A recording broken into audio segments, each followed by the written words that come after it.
ഇതിന്റെയൊക്കെ പശ്ചാത്തലത്തെ പറ്റിയാണ് നമ്മൾ പഠിച്ചുകൊണ്ടിരുന്നത്. യഹൂദന്മാരുടെ സാമൂഹിക വ്യവസ്ഥിതി സംബന്ധിച്ചായിരുന്നു കഴിഞ്ഞ ക്ലാസ്സിൽ നമ്മൾ പഠിച്ചുകൊണ്ടിരുന്നത്. അതിൽ അബ്രഹാം തുടങ്ങി താഴോട്ടുള്ള ഗോത്രപിതാക്കന്മാരെ പറ്റി, അവർ നോമാഡ്സ് ആയിരുന്നു, ദേശാന്തരികളായിരുന്നു, കന്നുകാലികളായിരുന്നു അവരുടെ പ്രധാന സമ്പത്തെന്നും അവയുടെ പാലനത്തിലൂടെ അവർ തങ്ങളുടെ ഉപജീവനം കഴിച്ചിരുന്നുവെന്നും നമ്മൾ പഠിച്ചു.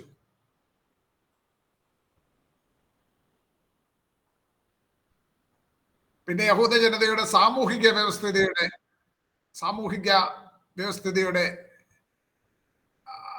കാര്യങ്ങൾ പറഞ്ഞപ്പോൾ നമ്മൾ പറഞ്ഞു കുടുംബ വ്യവസ്ഥ അല്ലെങ്കിൽ കുടുംബ സംവിധാനം അവരുടെ സാമൂഹിക വ്യവസ്ഥിതിയുടെ അവിഭാജ്യ ഘടകമായിരുന്നു.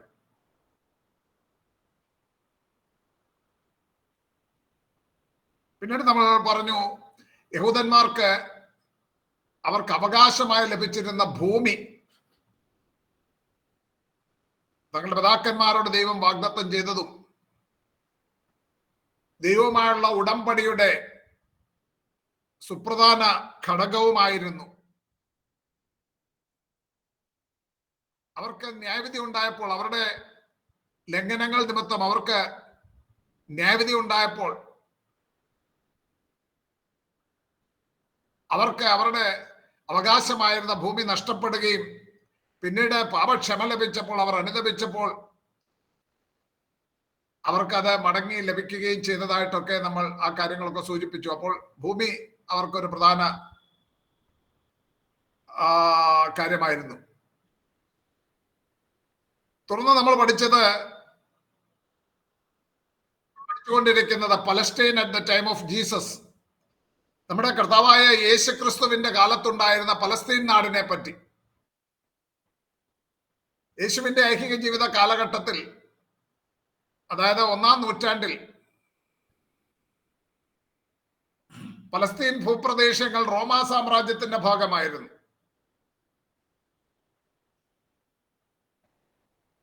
റോമൻ ജനറൽ ആയിരുന്ന പോംബി ആ പ്രദേശങ്ങൾ പിടിച്ചെടുത്തതും പിന്നെ ജൂലിയസ് സീസറിന്റെ കാര്യമൊക്കെ നമ്മൾ പിന്നീട് പഠിക്കുകയുണ്ടായി. ഹെറോദ് ദ ഗ്രേറ്റ് ഭരണത്തിൽ വന്നതും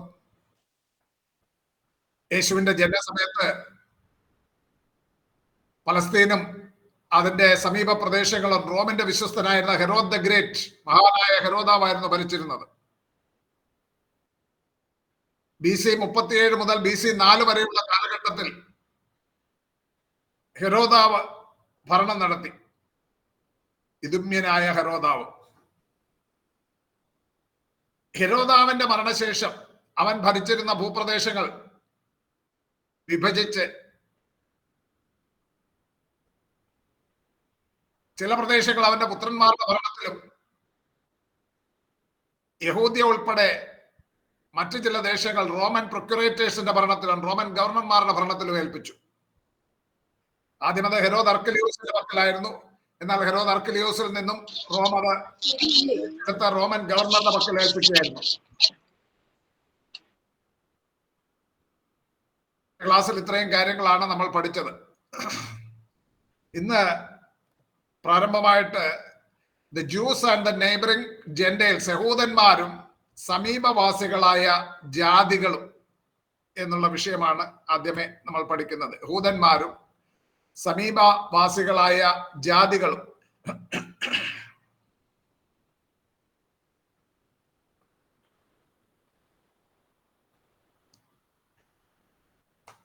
വടക്കുള്ള ഗലീല, ഞാൻ മുൻപ് പറഞ്ഞാണ്, ഇതാണ് ഗലീല പ്രദേശം. ഗലീല തടാകത്തിന് സമീപമുള്ള ഈ പ്രദേശം ഗലീല. തെക്ക് ജൂദിയ എന്ന് പറയുന്ന പ്രദേശം, യഹൂദിയ എന്ന് മലയാളത്തിൽ പറയും. ഇതിനിടയിലുള്ള ശമരിയയിൽ സമ്മിശ്ര ജാതികളാണ് പാർത്തിരുന്നത്.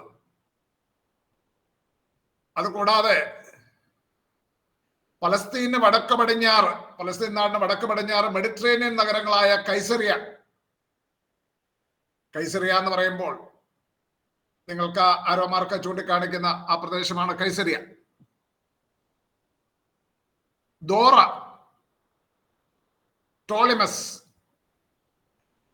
ടോളിമീസ് എന്ന് പറയും.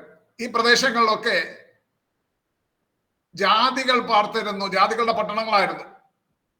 അത് മാത്രമല്ല ഫിലിപ്പിന്റെ കൈസറിയ എന്ന് നിങ്ങൾ കേട്ടിട്ടുണ്ടായിരിക്കാം. ഫിലിപ്പിന്റെ കൈസറിയ, അതായത് ഹെരോദാവിന്റെ മകനായ ഹെരോദ് ഫിലിപ്പ് പണി കഴിപ്പിച്ച പട്ടണമാണ്. റോമിന്റെ കീഴിലായിരുന്നുകൊണ്ട് കൈസറെ പ്രസാദിപ്പിക്കാൻ കൈസറിയ എന്ന് അതിനും പേരിട്ടു. തിരിച്ചറിയുവാൻ ഫിലിപ്പിന്റെ കൈസറിയ എന്ന് പറഞ്ഞിരുന്നു. ഇത് ഒരു കൈസറിയാണ്, ഫിലിപ്പിന്റെ കൈസറിയ. അങ്ങനെ പല പ്രദേശങ്ങൾ ഒരേ പേരിലുണ്ടായിരുന്നു. അന്ത്യോക്യ എന്ന പേരിൽ ഒന്നിലധികം പട്ടണങ്ങൾ ഉണ്ടായിരുന്ന നമ്മൾ പ്രവൃത്തിയിൽ കാണുന്നുണ്ട്. അതുപോലെ ഇത് ഫിലിപ്പിന്റെ കൈസറിയ. അതുകൂടാതെ ഹിപ്പോസ്, ഗലീലയ്ക്ക് കിഴക്കുള്ള ഒരു പട്ടണമാണ് ഹിപ്പോസ്. താഴെ ഗദര, ജാതികൾ പാർത്തിരുന്ന പട്ടണങ്ങളാണ്. ഗദരദേശത്തെ ഭൂതഗ്രസ്തനെ പറ്റിയൊക്കെ നമ്മൾ പഠിക്കുന്നുണ്ടല്ലോ. അപ്പൊ ഗലീലയ്ക്ക് കിഴക്കുള്ള ഹിപ്പോസ്, യോർദാൻ നദിയുടെ കിഴക്ക് ഗദരദേശം, കൂടാതെ ഉൾപ്രദേശങ്ങളായിരുന്ന സെബസ്തെ, ശമരിയയുടെ ഒരു പട്ടണമാണ് സെബസ്തെ, സ്കിന്തോപോളിസ്, ഈ പ്രദേശങ്ങളിലൊക്കെ ജാതികൾ തിങ്ങിപ്പാർത്തിരുന്ന, അല്ലെങ്കിൽ ജാതികൾ അധികമായി പാർത്തിരുന്ന പട്ടണങ്ങളായിരുന്നു. ജാതികൾ എന്ന് പറയുമ്പോൾ മനസ്സിലാക്കണം, ഇവരുടെ ഇടയിൽ അവിടെ ഇവിടെയായിട്ട് യഹൂദന്മാരും ചുരുക്കമായി പാർത്തിരുന്നു. യഹൂദന്മാരുടെ പട്ടണങ്ങളിൽ, മറ്റുള്ള പട്ടണങ്ങളിൽ ജാതികളും ഒരു ന്യൂനപക്ഷമായിട്ട് പാർത്തിരുന്നു. എന്നാൽ പ്രധാനമായിട്ടും ഇപ്പൊ നമ്മൾ ഫിലിപ്പിന്റെ കൈസരിയിലോട്ടൊക്കെ യേശു വാങ്ങിപ്പോകുന്നതും അതാണ് സുവിശേഷം 16-ാം അധ്യായത്തിലൊക്കെ നമ്മൾ കാണുന്നുണ്ട്. അതൊക്കെ പ്രധാനമായും ജാതികളുടെ പട്ടണങ്ങളാണ്.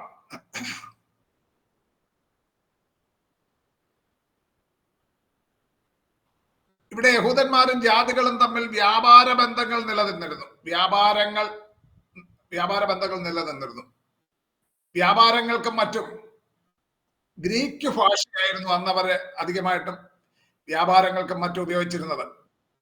അലക്സാണ്ടർ ദ ഗ്രേറ്റിന് ശേഷം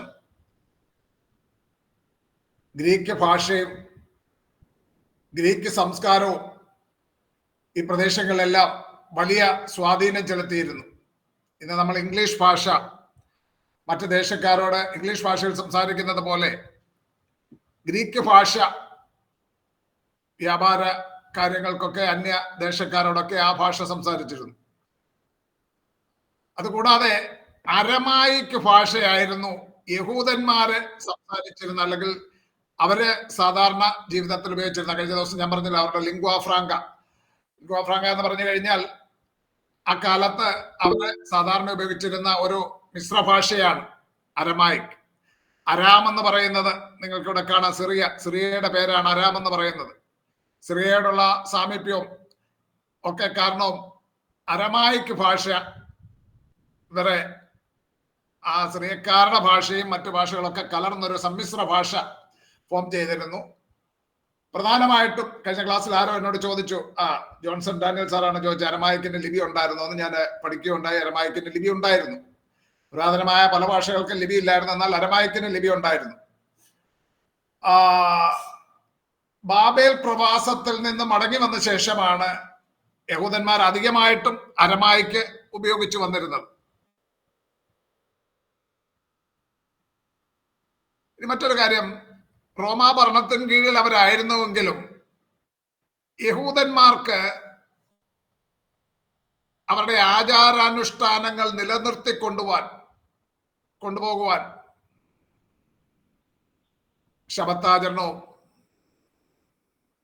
ആ ദൈവാലയത്തിലെ ആചാരാനുഷ്ഠാനങ്ങളും ഒക്കെ നടത്തിക്കൊണ്ടു പോകുവാൻ റോമാ ഭരണകൂടം പ്രത്യേക അനുവാദം കൊടുത്തിരുന്നു.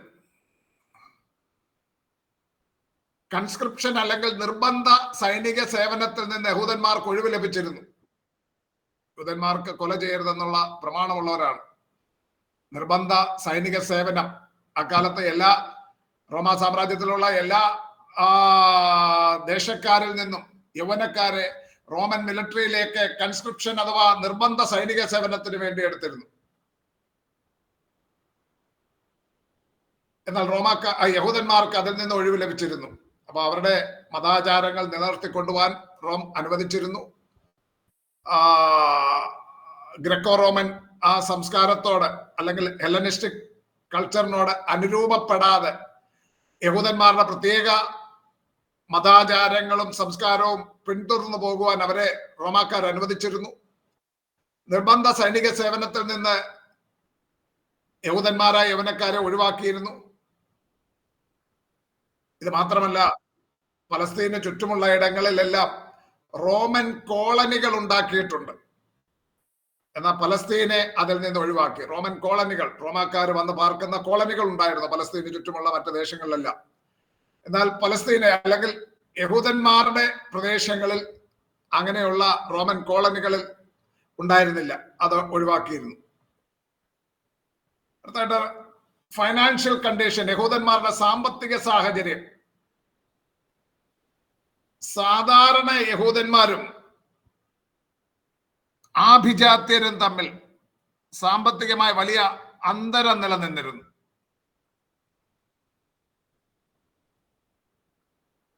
എന്ന് പറഞ്ഞാൽ വലിയ ധനവാന്മാരും പിന്നെ ഏറെ ദരിദ്രന്മാരും, വലിയൊരു ഗ്യാപ്പ് യഹൂദന്മാരുടെ ഇടയിൽ ഉണ്ടായിരുന്നു. ഭൂരിപക്ഷം വരുന്ന യഹൂദന്മാർ അവർ തങ്ങളുടെ കുടുംബ സന്ധാരണത്തോടൊപ്പം യാഗങ്ങൾ അർപ്പിക്കുവാനും ഉത്സവങ്ങൾ ആചരിക്കുവാനും ദേവാലയത്തിൽ കാഴ്ച കൊണ്ടുവരുവാനും നേർച്ചകൾ അർപ്പിക്കുവാനും ഇങ്ങനെ മതപരമായ കടമകൾ നിറവേറ്റുവാനും കൈസർക്കുള്ള കരം, മതപരമായ ഇതെല്ലാം ചെലവുകൾ കൂടാതെ കൈസർക്ക് കരം കൊടുക്കണം. ഇതെല്ലാമായി സാധാരണക്കാരൻ വളരെ ക്ലേശം അനുഭവിച്ചിരുന്നു.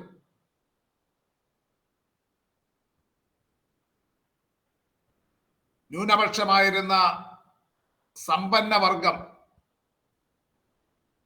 ദരിദ്രരെ ചൂഷണം ചെയ്ത് അധികം ധനവാന്മാരായി. സന്നദ്ധ സംഘാംഗങ്ങൾ, ആഭിജാത്യ പുരോഹിതന്മാർ അവരൊക്കെ വലിയ സമ്പന്നത അനുഭവിച്ചു വന്നപ്പോൾ കർഷകര്, ഈ ചില്ലറ തൊഴിൽ ചെയ്യുന്നവരൊക്കെ ഉണ്ടല്ലോ, കാർപ്പൻട്രി, മേസൺട്രി തുടങ്ങിയ പണികളൊക്കെ ചെയ്യുന്നവര്, അല്ലെങ്കിൽ മറ്റ് സാധാരണ തൊഴിലാളികൾ, അവര് വലിയ ദാരിദ്ര്യവും കഷ്ടവും പേറി ജീവിക്കേണ്ടി വന്നു. കാരണം എന്താണ്? മതാചാരങ്ങൾക്ക്, മതപരമായ കടമകൾക്ക്, യാഗങ്ങൾക്ക്, നേർച്ചകൾക്ക് ഇതിനൊക്കെ വലിയ ചെലവുകളുണ്ട്. അത് കൂടാതെ കൈസർക്ക് കരം കൊടുക്കണം. അതിൽ നിന്നും ആർക്കും ഒഴിവില്ല. ഇവൻ ദരിദ്രൻ എത്ര കഷ്ടപ്പെട്ടാലും രണ്ടറ്റവും കൂട്ടിമുട്ടിക്കുവാൻ സാധിക്കത്തില്ലായിരുന്നു. അതുകൊണ്ട് മതപരമായ കർമ്മങ്ങൾക്കൊക്കെ പലപ്പോഴും അവർക്ക് ഒരു ഉന്നതമായ നിലയിൽ വലിയ യാഗങ്ങളൊന്നും അർപ്പിക്കുവാൻ കഴിയില്ലായിരുന്നു. ദൈവവചനം അവർക്ക് കാളയ്ക്ക് വകയില്ലാത്തവൻ പക്ഷിയെ അർപ്പിച്ചാൽ മതി, അതിനും വകയില്ലെങ്കിൽ ധാന്യപ്പൊടി മതി എന്നൊക്കെ ഇളവ് കൊടുത്തിരുന്നെങ്കിലോ അതൊക്കെ അങ്ങനെ ചെയ്യുന്നവരെ എല്ലാം പാപികളെന്ന് മുദ്ര കുത്തിയിരുന്നു. കാരണം അവർക്ക് ശ്രേഷ്ഠമായ യാഗങ്ങളൊന്നും അർപ്പിക്കുവാൻ കഴിവില്ല. അവർക്ക് മതപരമായ കടമകൾ നിറവേറ്റുവാൻ കർത്താവ് തന്നെ പറയുന്നുണ്ടല്ലോ, ഭാരമേറിയ നുകമാണ് ഇവര് ദരിദ്രന്റെ കഴുത്തിൽ വെക്കുന്നത്, തോളിൽ വെക്കുന്നത്. അതുകൊണ്ട് ദരിദ്രന്മാര് അവരെ പൊതുവെ പാപികൾ എന്നങ്ങ് മുദ്ര കുത്തിയിരിക്കുകയായിരുന്നു. എന്നാൽ പരീശന്മാര്, സദൂക്യര് തുടങ്ങിയവരടങ്ങുന്ന സന്നദ്ധ സംഘാംഗങ്ങൾ, നോബൽ പ്രീസ്റ്റ്ഹുഡ്, ആഭിജാത്യരായ പുരോഹിതന്മാർ, ഇവരൊക്കെ വലിയ സമൃദ്ധിയും സമ്പത്തും അനുഭവിച്ചിരുന്നവരാണ്. അങ്ങനെ വലിയ സാമ്പത്തിക അന്തരം യഹൂദന്മാരുടെ ഇടയിൽ ഉണ്ടായിരുന്നു. സാമ്പത്തിക സാഹചര്യം നിങ്ങൾ മനസ്സിലാക്കുക.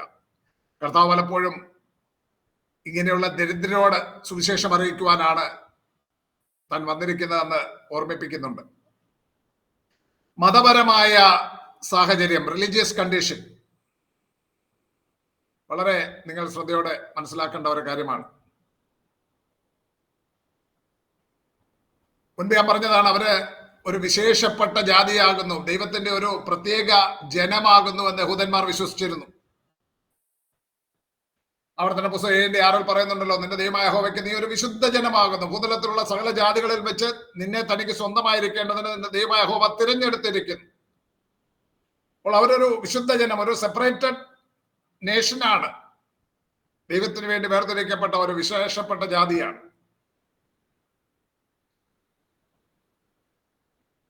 ഓരോ യഹൂദനും അത് ബോധ്യമുണ്ടായിരുന്നു, അതിൽ അവർ അഭിമാനിച്ചിരുന്നു. അബ്രഹാമിനോട് ദൈവം പറയുന്നുണ്ട്, നിന്നിൽ ഭൂമിയിലെ സകല വംശങ്ങളും അനുഗ്രഹിക്കപ്പെടും. നിന്നിൽ ഭൂമിയിലെ സകല നിന്നിൽ ഭൂമിയിലെ സകല നിന്നിൽ ഭൂമിയിലെ സകല വംശങ്ങളും അനുഗ്രഹിക്കപ്പെടുമെന്ന് അബ്രഹാമിനോട് ദൈവം വാഗ്ദത്തം ചെയ്തിരുന്നു. അതുകൊണ്ട് രക്ഷയ്ക്കായുള്ള വഴി തങ്ങളിലൂടെയാണെന്ന് ഓരോ യഹൂദനും വിശ്വസിച്ചിരുന്നു. യഹൂദന്മാർക്ക് ആ ഉത്തമ ബോധ്യമുണ്ടായിരുന്നു. നമുക്കറിയാം, നമ്മുടെ കർത്താവായ യേശു ക്രിസ്തുവിന്റെ ആ ശിശുവായിരുന്നപ്പോൾ ശിശുവുമായിട്ട് യെരുശലേമിലെ ദൈവാലയത്തിലേക്ക് അവന്റെ മാതാപിതാക്കൾ ചെല്ലുമ്പോൾ വൃദ്ധരായ ശിമിയോൻ ആ പൈതലിനെ കരങ്ങളിൽ എടുത്തുകൊണ്ട് ഇങ്ങനെ പറയുന്നുണ്ട്, ലൂക്കോസിന്റെ സുവിശേഷം 2-ാം അധ്യായം 29 മുതലുള്ള വാക്യങ്ങൾ. ഇപ്പോൾ നാഥാ, തിരുവചനം പറയുന്ന പോലെ നീ അടിയനെ സമാധാനത്തോടെ വിട്ടയക്കുന്നു, ജാതികൾക്ക് വെളിപ്പെടുവാനുള്ള പ്രകാശവും. ശ്രദ്ധിക്കുക, ലൂക്കോസ് 2:30, ജാതികൾക്ക് വെളിപ്പെടുവാനുള്ള പ്രകാശവും നിന്റെ ജനമായ ഇസ്രായേലിന്റെ മഹത്വമായി നീ സകല ജാതികളുടെ മുൻപിൽ ഒരുക്കിയിരിക്കുന്ന നിന്റെ രക്ഷയെ എന്റെ കണ്ണ് കണ്ടുവല്ലോ. സകല ജാതികൾക്കുമുള്ള രക്ഷ തങ്ങളുടെ ഇടയിൽ നിന്നാണ് വരുന്നതെന്ന് അബ്രഹാമിനോടുള്ള വാഗ്ദത്തം, നിന്നിൽ ഭൂമിയിലെ സകല വംശങ്ങളും അനുഗ്രഹിക്കപ്പെടുമെന്നുള്ള വാഗ്ദത്തം ഉള്ളത് കൊണ്ട് രക്ഷയ്ക്കായുള്ള വഴി തങ്ങളിലൂടെയാണെന്ന് ഓരോ യഹൂദനും വിശ്വസിച്ചിരുന്നു. രണ്ട് കാര്യങ്ങൾ ഞാൻ പ്രത്യേകം പറഞ്ഞു. ദൈവം തിരഞ്ഞെടുത്തിരിക്കുന്ന ഒരു വിശേഷ ജാതിയാണ്, ഒരു പ്രത്യേക ജനവിഭാഗമാണ്. രണ്ട്, സകല ജാതികൾക്കുമുള്ള രക്ഷയ്ക്കായുള്ള വഴി തങ്ങളിലൂടെയാണ്. ശമര്യക്കാരി സ്ത്രീയോട് കർത്താവ് പറയുന്നുണ്ടല്ലോ, രക്ഷ യഹൂദന്മാരുടെ ഇടയിൽ നിന്നല്ലോ വരുന്നത്. യോഹന്നാന്റെ സുവിശേഷം 4-ാം അധ്യായം 22-ാം വാക്യം, രക്ഷ യഹൂദന്മാരുടെ ഇടയിൽ നിന്നല്ലോ വരുന്നത്. അപ്പൊ രക്ഷ യഹൂദന്മാരുടെ ഇടയിൽ നിന്നാണ് വരുന്നത്, അബ്രഹാമിന്റെ സന്തതിയിൽ നിന്നാണ് വരുന്നത്. റോമാലേഖനം 9:4 വാക്യം കഴിഞ്ഞ ക്ലാസ്സിൽ പറഞ്ഞാണ്, 4-5 വാക്യങ്ങൾ. അവർ ഇസ്രായേലിയർ പുത്രത്വവും തേജസ്സും നിയമങ്ങളും ന്യായപ്രമാണവും ആരാധനയും വാഗ്ദത്തങ്ങളും അവർക്കുള്ളവ, പിതാക്കന്മാരും അവർക്കുള്ളവർ തന്നെ. ജഡപ്രകാരം മഷിഹായും അഥവാ ക്രിസ്തുവും അവരിൽ നിന്നല്ലോ ഉത്ഭവിച്ചത്. അവൻ സർവത്തിനും മീതെ ദൈവമായ എന്നേക്കും വാഴ്ത്തപ്പെട്ടവൻ. ഇങ്ങനെ പൗലോസ് പറയുന്നുണ്ട്. അപ്പോൾ ഇസ്രായേലിയർ ദൈവമായ യഹോവയ്ക്ക് ഒരു വിശുദ്ധ ജനമായിരിക്കുവാൻ ദൈവം വേർതിരിച്ചവരാകുന്നു.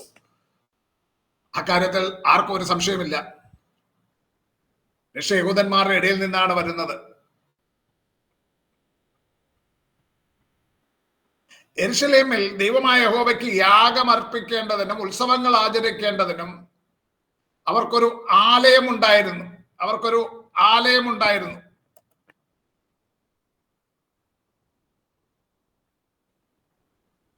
തങ്ങളുടെ ദൈവാലയം വിശുദ്ധമായി കരുതി അതിൽ പ്രവേശിക്കുവാൻ ഇസ്രായേൽ ജനമല്ലാത്ത പുറജാതികളെ അവർ അനുവദിച്ചിരുന്നില്ല. തങ്ങളുടെ ദൈവാലയത്തെയോ മതഗ്രന്ഥത്തെയോ ജാതികൾ അശുദ്ധമാക്കിയാൽ യഹൂദന്മാർ അത് എതിർത്തിരുന്നു.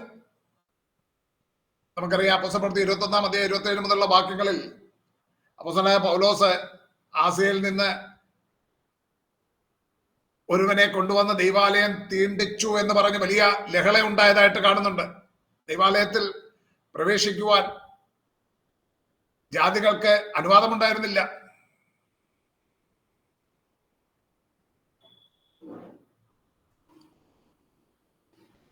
വിശുദ്ധ സ്ഥലം അത് വളരെ പവിത്രമാണ്.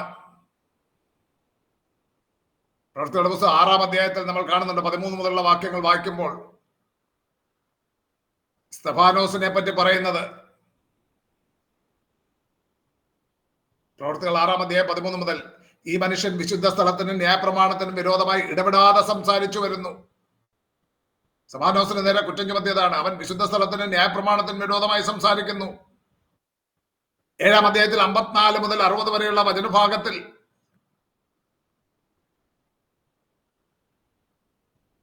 അവർ ഉറക്ക നിലവിളിച്ച് ചെവി പൊത്തിക്കൊണ്ട് ഒന്നിച്ച് സ്തെഫാനോസിന്റെ നേരെ പാഞ്ഞു ചെന്ന് അവനെ നഗരത്തിൽ നിന്ന് പുറത്താക്കി കല്ലെറിഞ്ഞു കൊന്നു. കാരണം എന്താ? അവൻ വിശുദ്ധ സ്ഥലത്തിന്റെ ന്യായപ്രമാണത്തിനും വിരോധമായി ഇടപെടാതെ സംസാരിക്കുന്നു എന്നുള്ള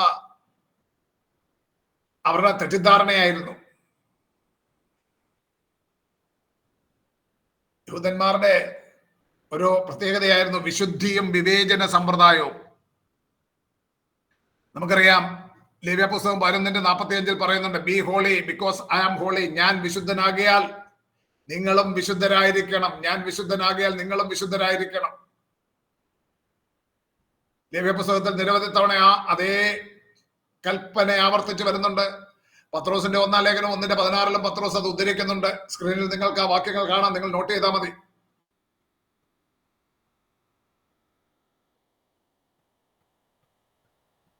ദൈവമായ യഹോവയെ ഞാൻ വിശുദ്ധനാകിയാൽ നിങ്ങളും വിശുദ്ധരായിരിക്കണം. ദൈവിക സമാധാനവും സംരക്ഷണവും അനുഭവിക്കേണ്ടതിന്, ദൈവിക സമാധാനവും സംരക്ഷണവും അനുഗ്രഹവും അനുഭവിക്കേണ്ടതിന് തങ്ങൾ വിശുദ്ധി കാത്തു സൂക്ഷിക്കേണ്ടത് അനിവാര്യമായിരിക്കുന്നുവെന്ന് യഹൂദന്മാർക്കറിയാമായിരുന്നു. എന്നാൽ വിശുദ്ധി സംബന്ധിച്ച് ദൈവം കൊടുത്ത പ്രമാണങ്ങളൊക്കെ വിട്ടുമാറി യേശു കർത്താവിന്റെ ഐഹിക ജീവിത കാലഘട്ടമായപ്പോഴേക്കും വിശുദ്ധിക്ക് അന്നത്തെ മത മേലാളന്മാർ വിശുദ്ധിക്ക് തങ്ങളുടേതായ നിർവചനങ്ങൾ നൽകി. വിശുദ്ധിയുടെ പേരിൽ പലതരം കാപട്യങ്ങളും ദുരാചാരങ്ങളും നിലവിൽ വന്നിരുന്നു. വിശുദ്ധിയുടെ പേരിൽ ദരിദ്രന്മാരോട് വിവേചനം കാട്ടിയിരുന്നു.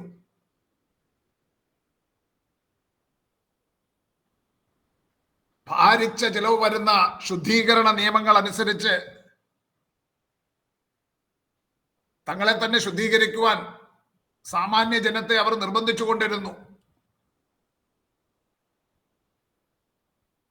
ദരിദ്രന്മാർക്ക് അതൊക്കെ വലിയ ബുദ്ധിമുട്ടായിരുന്നു, അതനുസരിക്കുന്ന ബുദ്ധിമുട്ടായിരുന്നു. അതുകൊണ്ട് അവരെ പാപികളായി മുദ്രകുത്തി. ദരിദ്രന്മാരെ കൂടാതെ സ്ത്രീകൾക്ക് സമൂഹത്തിൽ താഴെയായിരുന്നു സ്ഥാനം. ഷണ്ണന്മാർ, രോഗികൾ, വേശ്യകൾ എന്നിവരും പുറജാതികളും ശുദ്ധിയില്ലാത്തവരായി എണ്ണപ്പെട്ടു. ദരിദ്രന്മാരെ കൂടാതെ സ്ത്രീകൾ, ഷണ്ണന്മാർ, രോഗികൾ, വേശ്യകൾ എന്നിവരും പുറജാതികളും ശുദ്ധിയില്ലാത്തവരായി എണ്ണപ്പെട്ടു.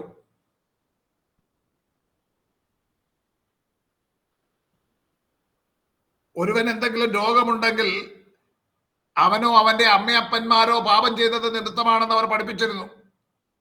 അതുകൊണ്ടാണ് യോഹന്നാന്റെ സുവിശേഷം 9-ാം അധ്യായം 1-2 വാക്യങ്ങൾ നിങ്ങൾ വായിച്ചാൽ മതി. നിങ്ങൾക്ക് അതിന്റെ ഒരു പിക്ചർ കിട്ടുന്നുണ്ട് അവിടെ.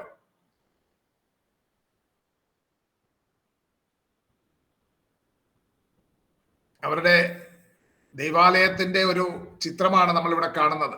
യെരുശലേം ദൈവാലയം. ഈ ആലയത്തിന് വേർപാടിൻ്റെതായിട്ടുള്ള ഒരു മതിൽക്കെട്ടുണ്ടായിരുന്നു. ഞാൻ കാണിക്കുന്ന ലേസർ ഇത് മൂവ് ചെയ്യുന്ന പോയിന്റർ മൂവ് ചെയ്യുന്ന നിങ്ങൾ കാണുന്നുണ്ടായിരിക്കാം. ഒരു മതിൽക്കെട്ട്, ബാലസ്ട്രേഡ്, 4.5 അടി പൊക്കമുള്ള ഒരു മതിൽക്കെട്ട്. ഇവിടെയാണ് ശലോമോന്റെ മണ്ഡപം. യോഹന്നാന്റെ സുവിശേഷം 10-ാം അധ്യായത്തിൽ നമ്മൾ കാണുന്നുണ്ട്, നമ്മുടെ കർത്താവ് ശലോമോന്റെ മണ്ഡപത്തിൽ നിൽക്കുമ്പോൾ അവര് കർത്താവിനെ സമീപിച്ച് സംസാരിക്കുന്നത്. സുന്ദരമെന്ന ഗോപുരം, പത്രോസും യോഹന്നാനും ഒരു രോഗിയെ സൗഖ്യമാക്കിയിടം, സുന്ദരമെന്ന ഗോപുരം, അത് നാം ഇവിടെ കാണുന്നുണ്ട്. സ്ത്രീകളുടെ പ്രാകാരം, ഇത് സ്ത്രീകളുടെ പ്രാകാരം. ഇതിന്റെ മറ്റൊരു ചിത്രം കാണിക്കാം, മറ്റൊരു കുറെ കൂടെ മനസ്സിലാകുന്ന ഒരു ചിത്രം.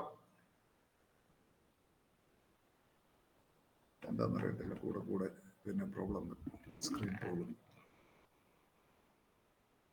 ഇവിടെ നിങ്ങൾ കാണുന്നുണ്ടായിരിക്കാം ഈ മതിൽക്കെട്ട്, ദേവാലയത്തിന് ചുറ്റുമുള്ള ഈ മതിൽക്കെട്ട് 4.5 അടി പൊക്കമുള്ള ഈ മതിൽക്കെട്ടിന് ഇപ്പുറത്തേക്ക് ജാതികൾക്ക് കടന്നു വരുവാൻ സാധിക്കില്ല. കടന്നു വന്നാൽ അവനെ കൊന്നുകളയും. അതുപോലെ തന്നെ യഹൂദ സ്ത്രീകൾക്കുള്ള പ്രാകാരമാണിത്. ഇവിടെയാണ് സ്ത്രീ ഭണ്ഡാരമൊക്കെ ഉള്ളത്. നമ്മുടെ കർത്താവ് അവിടെ ഇരിക്കുമ്പോഴാണ് ദരിദ്രയായ ഒരു സ്ത്രീ അവിടെ വന്ന് 2 കാശ് ഇടുന്നതൊക്കെ കാണുന്നത്. ഇവിടെ സാധാരണ യഹൂദന്മാർ കടന്നു വന്ന് യാഗമർപ്പിക്കുന്നത് ഇവിടെയാണ്. ഇത് വിശുദ്ധ സ്ഥലം, ഇത് അതിവിശുദ്ധ സ്ഥലം. അവിടെയൊക്കെ പുരോഹിതനും മഹാപുരോഹിതൻ ആണ്ടിൽ ഒരിക്കലും ഒക്കെ മാത്രം കടന്നു പോകുന്ന ഇടമാണ്. ദേവാലയത്തിന് ചുറ്റുമുള്ള ഈ സ്ഥലത്ത് യഹൂദന്മാരായ പുരുഷന്മാർക്ക് കടന്നു ചെല്ലുവാൻ സാധിക്കുന്ന സ്ഥലമായിരുന്നു ഈ കാണിച്ചിരിക്കുന്ന ആ സ്ഥലം. ഇവിടെ യഹൂദ സ്ത്രീകൾക്ക്. ഇതിനെല്ലാം പുറത്ത്, ഈ മതിൽക്കെട്ടിന് പുറത്ത്, 4.5 അടി പൊക്കമുള്ള മതിൽക്കെട്ടിന് പുറത്ത് മാത്രമേ പ്രോസലൈറ്റ് ജ്യൂസ് അല്ലെങ്കിൽ യഹൂദ മതാനുസാരികളായ ജാതികൾ, അല്ലാത്തവരാരാ അവിടെ വരുന്നത്. ഇനി അല്ലാത്തവർ വന്നാലും അവർക്ക് ഈ മതിൽക്കെട്ടിന് പുറത്തേ നിൽക്കുവാൻ സാധിക്കുള്ളായിരുന്നു.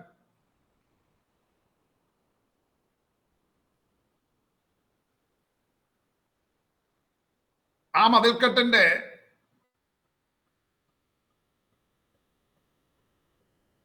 ഭൗതിക അവശിഷ്ടങ്ങൾ ആർക്കിയോളജിസ്റ്റ് കണ്ടെത്തിയതാണിത്. 1939 മറ്റോ ആണ് ഈ ചെറിയ ഭാഗികമായ ആ കല്ല് കണ്ടെത്തിയത്. അതിലെഴുതിയിട്ടുള്ളത് ഇത് പൂർണ്ണമായ ഒരു കല്ല് പിന്നീട് കണ്ടെത്തുകയുണ്ടായി. ഫ്രഞ്ച് ആർക്കിയോളജിസ്റ്റോ മറ്റോ ആണ് അത് കണ്ടെത്തിയത്. അതിലെഴുതിയിരിക്കുന്നത് ഗ്രീക്കിൽ ഇങ്ങനെയാണ് എഴുതിയിരിക്കുന്നത്. അതിന്റെ ഇംഗ്ലീഷ് മീനിങ് ഇതാണ്: no stranger is to enter within the balustrade round the temple and enclosure. Whoever is caught will be himself responsible for his ensuing death. ഇത് പുരാതനമായ കൊയിനെ ഗ്രീക്ക് ആണിത്. കൊയിനെ ഗ്രീക്കിന്റെ പ്രത്യേകത മിനിസ്ക്യൂൾ ലെറ്റേഴ്സ് അല്ലെങ്കിൽ സ്മോൾ ലെറ്റേഴ്സ് ഇല്ലായിരുന്നു. Small letter ഗ്രീക്ക് ഉണ്ടാകുന്നത് Byzantine empire, പിന്നീട് കിഴക്കൻ റോമൻ എംപയർ അല്ലെങ്കിൽ ബൈസാന്റൈൻ എംപയർ അതിൽപ്പെട്ടവര് 9th or 10th century AD small letter ഗ്രീക്ക് ആൽഫബറ്റ്സ് ഒക്കെ ഡെവലപ്പ് ചെയ്തത്. പണ്ട് ക്യാപിറ്റൽ ലെറ്റർ മാത്രമേ ഉണ്ടായിരുന്നുള്ളൂ. അത് മാത്രമല്ല, കൊയിനെ ഗ്രീക്കിന്റെ ഒരു പ്രത്യേകത, ഇവിടെ തന്നെ 3 വാക്കുകളാണ് ഇവിടെ എഴുതിയിരിക്കുന്നത്. ഈ വാക്കുകളുടെ ഇടയിലുള്ള സ്പേസ് സെപ്പറേഷൻ ഇല്ല. അതുകൊണ്ട് സാധാരണക്കാരന് പെട്ടെന്ന് അത് കണ്ടുപിടിക്കുവാനൊക്കെ വലിയ ബുദ്ധിമുട്ടാണ്. എന്നാൽ എഴുതിയിരിക്കുന്ന കൊയിനെ ഗ്രീക്കിൽ എഴുതിയിരിക്കുന്നതിന്റെ മീനിങ്, അതെന്താണ് എഴുതിയിരിക്കുന്നതെന്ന് ചോദിച്ചാൽ എനിക്ക് അത്യാവശ്യം ബുദ്ധിമുട്ടിയാണെങ്കിലും വായിക്കാൻ പറ്റും. എങ്കിലും അതിന്റെ മീനിങ് ഇത് ആണ്: ദൈവാലയത്തിന് ചുറ്റുമുള്ള നടുച്ചുവരിനുള്ളിൽ വിജാതിയർ പ്രവേശിക്കരുത്. അങ്ങനെ പിടിക്കപ്പെടുന്നവന്റെ മരണത്തിന് അവൻ തന്നെ ഉത്തരവാദിയായിരിക്കും എന്നൊരു വലിയ ശിലാഫലകം. ഒന്നിലധികം ശിലകളിൽ അങ്ങനെ കൊത്തിവെച്ചിരുന്നു. ചുവന്ന പെയിന്റ് അതിലുണ്ടായിരുന്നു. അതിന്റെ അവശിഷ്ടങ്ങൾ കണ്ടെത്തിയപ്പോൾ അതൊക്കെ കണ്ടെത്തുവാൻ ഇടയായിട്ടുണ്ട്. അപ്പോൾ എഫേസ്യർക്ക് എഴുതിയ ലേഖനം 2-ാം അധ്യായം 14-ാം വാക്യത്തിൽ വേർപാടിന്റെ നടുച്ചുവരെന്ന് പൗലോസ് അവിടെ ആത്മീയ അർത്ഥത്തിലാണ് പറയുന്നത്. വേർപാടിന്റെ നടുച്ചുവരടിച്ച് ഇരുപക്ഷത്തെ ഒന്നാക്കി തീർത്തു എന്ന് പറയുന്നത് ജാതികളെ യഹൂദന്മാരെ എല്ലാം ഒരു ശരീരമാക്കി ക്രിസ്തുവിനോട് ദൈവത്തോട് നിരപ്പിക്കുന്നതിനെ പറ്റി പൗലോസ് പറയുന്നത് ഇങ്ങനെ ഒരു നടുച്ചുവർ ഉണ്ടായിരുന്നത് കൊണ്ടാണ്. ആ നടുച്ചുവർ ഉണ്ടായിരുന്നു എന്നുള്ളത് ദൈവവചനത്തിൽ പറയുന്നത് എത്ര സത്യമാണെന്നുള്ളതിന്റെ തെളിവാണ് ആ നടുച്ചുവരിൽ എഴുതപ്പെട്ടിരുന്ന ആ എഴുത്തുകളുള്ള കല്ലുകൾ, വലിയ കല്ലുകൾ ലഭിക്കുവാൻ ആർക്കിയോളജിസ്റ്റിന് അത് ലഭിക്കുവാൻ ഇടയായത്. നിങ്ങൾക്ക് ആ സ്ക്രീനിൽ അത് കാണുന്നുണ്ടായിരിക്കാം. ഈ റൈറ്റ് സൈഡിൽ കാണുന്നത് പൂർണ്ണമായ എഴുത്തുള്ള ഒരു കല്ലും ലെഫ്റ്റ് സൈഡിൽ കാണുന്നത് അത് തന്നെ എഴുതിയിട്ടുള്ള അതിന്റെ ഭാഗികമായി ഏതാണ്ട് ഇത്രയും ഭാഗം എഴുതിയിട്ടുള്ള ഒരു കല്ലിന്റെ കഷ്ണവുമാണ്. ഇങ്ങനെ 2 കല്ലുകൾ അവിടെ മ്യൂസിയത്തിൽ സൂക്ഷിച്ച് വെച്ചിട്ടുണ്ട്. അതിൽ എഴുതിയിരിക്കുന്നത് ഇതാണ് എഴുതിയിരിക്കുന്നത്.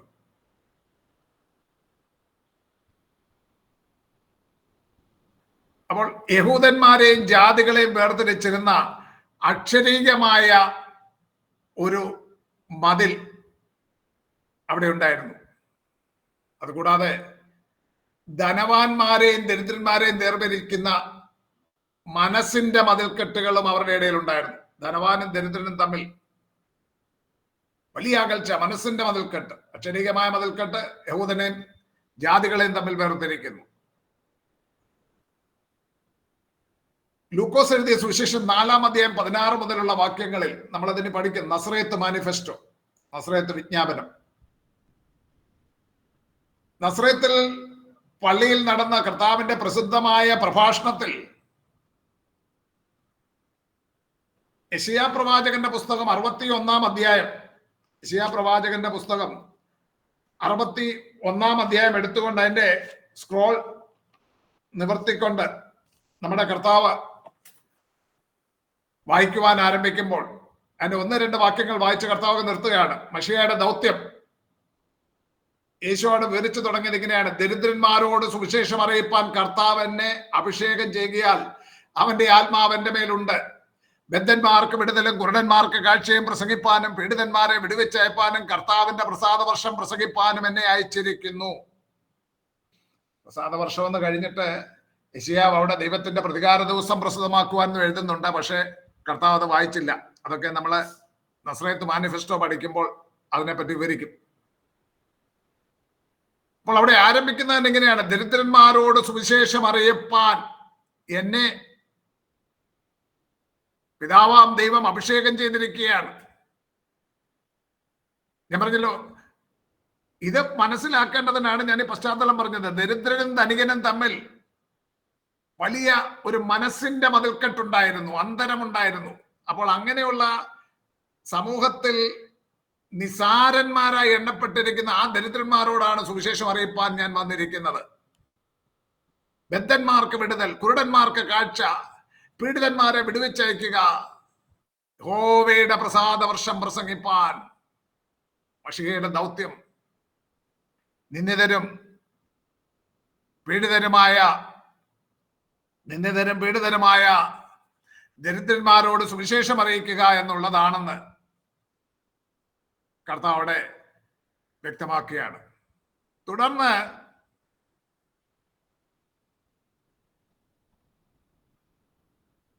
സീദോനിലെ, അവിടെ പറയുന്നുണ്ട്, സീദോനിലെ സാരപ്തയിലെ വിധവയെ പറ്റിയും അവളുടെ അടുക്കലേക്കാണ് ഏലിയാവിനെ അയച്ചത്.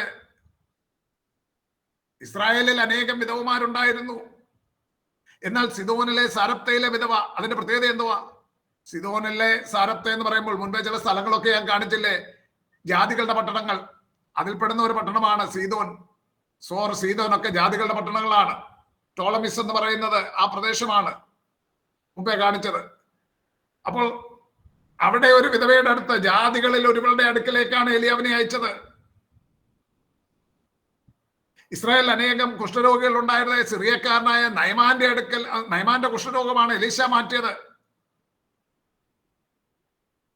ഇതൊക്കെ പറയുമ്പോൾ ജാതികളോടുള്ള ദൈവത്തിന്റെ സ്നേഹവും കരുതലും എത്ര ശ്രേഷ്ഠമായിരുന്നുവെന്ന് വ്യക്തമാക്കുകയാണ്. ജാതികളോടുള്ള ദൈവത്തിന്റെ സ്നേഹവും കരുതലും എത്ര ശ്രേഷ്ഠമായിരുന്നുവെന്ന് വ്യക്തമാക്കുകയാണ്.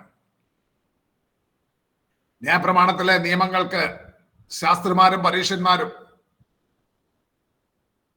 അവർക്ക് ബോധിച്ച വ്യാഖ്യാനങ്ങൾ നൽകി. എന്നിട്ട് നമ്മൾ കാണുന്നുണ്ട്, അവർക്ക് ചുമക്കാൻ വയ്യാത്ത ഭാരമേറിയ ചുമടുകൾ പോലെയാക്കി ന്യായപ്രമാണം.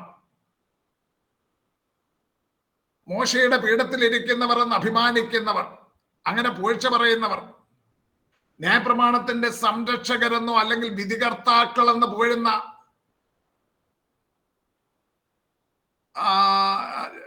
ശാസ്ത്രിമാര്, പരീക്ഷന്മാര്, അവരെ പറ്റി കർത്താവ് പറയുന്നത് എന്തോ? മത്തായിയുടെ സുവിശേഷം 23:4 അവർ ഖനമുള്ള ചുമടുകളെ കെട്ടി മനുഷ്യരുടെ തോളിൽ വെക്കുന്നു. ശാസ്ത്രിമാര്, പരീക്ഷന്മാരെ പറ്റി പറയാം, ഖനമുള്ള ഭാരമേറിയ ചുമട് കെട്ടി മനുഷ്യരുടെ തോളിൽ വെക്കുകയാണ്. ന്യായപ്രമാണത്തിന്റെ വ്യാഖ്യാതാക്കളെന്നോ സംരക്ഷകരെന്നോ വിധികർത്താക്കളെന്നോ ഒക്കെ പുകഴ്ച പറയുന്ന മോശയുടെ പീഠത്തിൽ ഇരിക്കുന്നവരെന്നാ പറയുന്നത്. മോശയുടെ പീഠത്തിൽ ഇരിക്കുന്നത് എന്ന് പറഞ്ഞാൽ അവരാണ് ഈ ന്യായപ്രമാണത്തിന്റെ ഹോൾ അതോറിറ്റി. പക്ഷെ ന്യായപ്രമാണം രചിച്ച സാക്ഷാൽ ദൈവപുത്രൻ, ന്യായപ്രമാണം രചിച്ചതാരാ? ദൈവം തന്റെ വിരലുകളാൽ എഴുതിയ ന്യായപ്രമാണമാണ്. ആ ദൈവപുത്രൻ പറയുന്നത് എന്താണ്? മത്തായിയുടെ സുവിശേഷം 11-ാം അധ്യായത്തിന്റെ 28 മുതൽ 30 വരെ നമുക്ക് കാണാതറിയാവുന്ന വാക്യമാണത്. എന്താണ്? എന്റെ അടുത്ത് ഞാൻ നിങ്ങളെ ആശ്വസിപ്പിക്കും. വായിച്ചോളൂ. ഞാൻ സൗമ്യതയും താഴ്മയും ഉള്ളവനാകയാൽ എന്റെ നുഖമേറ്റുകൊണ്ട് എന്നോട് പഠിക്കും. എന്നാൽ നിങ്ങളുടെ ആത്മാക്കൾക്ക് ആശ്വാസം കണ്ടെത്തും. എന്റെ നുഖം മൃദുവും എന്റെ ചുമട് ലഘുവുമാകുന്നു. പശ്ചാത്തലം മനസ്സിലായല്ലോ. മോശയുടെ പീഠത്തിലിരിക്കുന്നവർ, ശാസ്ത്രിമാര്, പരീക്ഷന്മാരെന്ന് പറയുന്നവർ ഭാരമേറിയ ചുമടുകൾ വെൽക്കുമ്പോൾ ഇതാ ന്യായപ്രമാണം രചിച്ചവനായ ദൈവപുത്രൻ പറയുകയാണ്, അധ്വാനിക്കുന്നവരും ഭാരം ചുമക്കുന്നവരുമായുള്ളവരെ എന്റെ അടുക്കൽ വരുവീൻ. ആരാണത് ഇന്ന് അഡ്മിറ്റ് ചെയ്ത് ഞാൻ പറയാം. ഇപ്പോൾ ജോയിൻ ചെയ്ത സഹോദരി ജോയിൻ ചെയ്തോ? ഇപ്പോൾ ജോയിൻ ചെയ്ത സഹോദരിയുടെ അറിവിനായിട്ട്, ക്ലാസ്സിൽ കയറുന്നുണ്ടെങ്കിൽ 7 മണി 7:05 ക്ലാസ്സിൽ കയറണം. അത് കഴിഞ്ഞ് ഞാൻ ഒരു 7:15 കഴിഞ്ഞാൽ ഒരു കാരണവശാലും അഡ്മിറ്റ് ചെയ്യില്ല. ആദ്യമായതുകൊണ്ട് ഞാനത് ഇന്ന് അഡ്മിറ്റ് ചെയ്തതാണ്. 7:45. എന്തെങ്കിലും കാരണവശാൽ നിങ്ങൾക്ക് അസൗകര്യമുണ്ടെങ്കിൽ മുൻപേ വിളിച്ചു പറയണം. ഓക്കെ, ചുമ്മാതെ അലക്ഷ്യമായിട്ട്. സൗണ്ട് ക്ലിയർ അല്ല. ഇപ്പോഴൊരു സഹോദരി കയറിയല്ലോ, അവരോടാണ് ഞാൻ പറഞ്ഞത്, ക്ലാസ്സിൽ കയറുന്നെങ്കിൽ 7 മണി 7:05 ക്ലാസ്സിൽ കയറണം. മറ്റുള്ളവർക്ക് സൗണ്ടിന് എന്തെങ്കിലും ബുദ്ധിമുട്ടുണ്ടോ? ഇല്ല സർ. ഇല്ല. ഓക്കെ, 7:45 ആകുമ്പോഴൊക്കെ ക്ലാസ്സിൽ കയറുക എന്ന് പറയുന്നത് ഒരു ശരിയല്ല. ദൈവവചനം പഠിക്കാനാണ് നിങ്ങൾ ക്ലാസ്സിൽ കയറുന്നത്. അപ്പം അതിന് താല്പര്യമുള്ളവരെയാണ് പഠിപ്പിക്കുവാൻ നമുക്കും താല്പര്യം. ഓക്കെ, ശ്രദ്ധിക്കുക. ഓക്കെ, ന്യായപ്രമാണത്തിന്റെ വിധികർത്താക്കൾ അല്ലെങ്കിൽ സംരക്ഷകരെന്ന് പോയിരുന്നവർ ഭാരമേറിയ ചുമട് കെട്ടിവെക്കുമ്പോൾ ഇതാ ന്യായപ്രമാണത്തെ രചിച്ചവൻ പറയുകയാണ്, എന്റെ ചുമട്, എന്റെ നുകം മൃദുവും എന്റെ ചുമട് ലഘുവുമാകുന്നു. എന്റെ നുകമേറ്റുകൊണ്ട് എന്നോട് പഠിപ്പീൻ എന്ന് പറഞ്ഞ്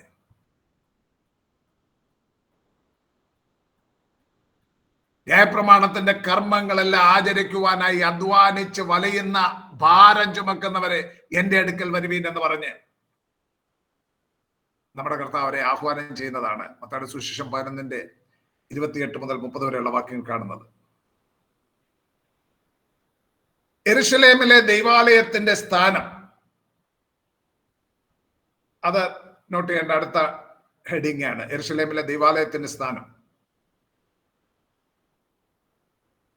യെരുശലേം എന്ന് പറയുന്നത് മതപരമായും സാംസ്കാരികമായും രാഷ്ട്രീയമായും യഹൂദ ചരിത്രത്തിൽ വലിയ സ്ഥാനം വഹിക്കുന്ന ഒരു നഗരമായിരുന്നു. സമ്പന്നന്മാരുടെയും പുരോഹിത വർഗത്തിന്റെയും മാത്രമല്ല, കച്ചവടക്കാർ, കൈത്തൊഴിൽ ചെയ്യുന്നവർ എന്നിവരുടെയും സാന്നിധ്യം യെരുശലേമിൽ ഉണ്ടായിരുന്നു.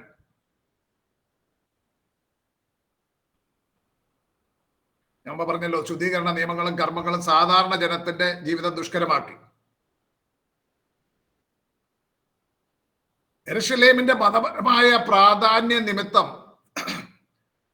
ഉത്സവ ദിവസങ്ങളിലും ശബത്തുകളിലും ദൂരദിക്കുകളിൽ നിന്ന് വരെ തീർത്ഥാടകർ അവിടേക്ക് വരുന്നത് പതിവായിരുന്നു.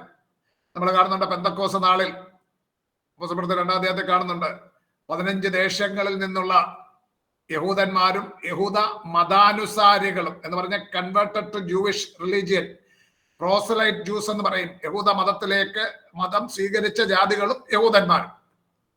അങ്ങനെയുള്ളവർ ഈ പെരുന്നാളുകളിലും ഉത്സവ ദിവസങ്ങളിലൊക്കെ അവരെ വരുന്നത് സാധാരണമായിരുന്നു. ഇങ്ങനെ തീർത്ഥാടകരുടെ സാന്നിധ്യം കൊണ്ട്, അവരുടെ നേർച്ച കാഴ്ചകളൊക്കെ കൊണ്ട് ദൈവാലയം വളരെ സമ്പന്നമായി. യഹൂദമതത്തിന്റെ ഏകമാത്ര വിശുദ്ധ സ്ഥലമായിരുന്നത് കൊണ്ടും ഒരൊറ്റ ദൈവാലയമേ ഉണ്ടായിരുന്നുള്ളവർക്ക്. സിനഗോഗുകൾ വേറെയുണ്ട്, പള്ളികൾ എന്ന് പറയുന്ന സിനഗോഗുകൾ അവിടെ എവിടെയായിട്ടുണ്ട്. എന്നാൽ പ്രധാന ഉത്സവങ്ങൾക്ക് ഏകമാത്ര വിശുദ്ധ സ്ഥലമായ യെരുശലേമിലെ ആലയത്തിൽ വരണം. അവർക്ക് നിരവധി ഉത്സവങ്ങളുണ്ട്. അതിൽ തന്നെ പ്രധാനപ്പെട്ട 3 ഉത്സവങ്ങൾ ഉണ്ടായിരുന്നു: പെസഹ, പെന്തക്കോസ്ത്, കൂടാരപ്പെരുന്നാൾ.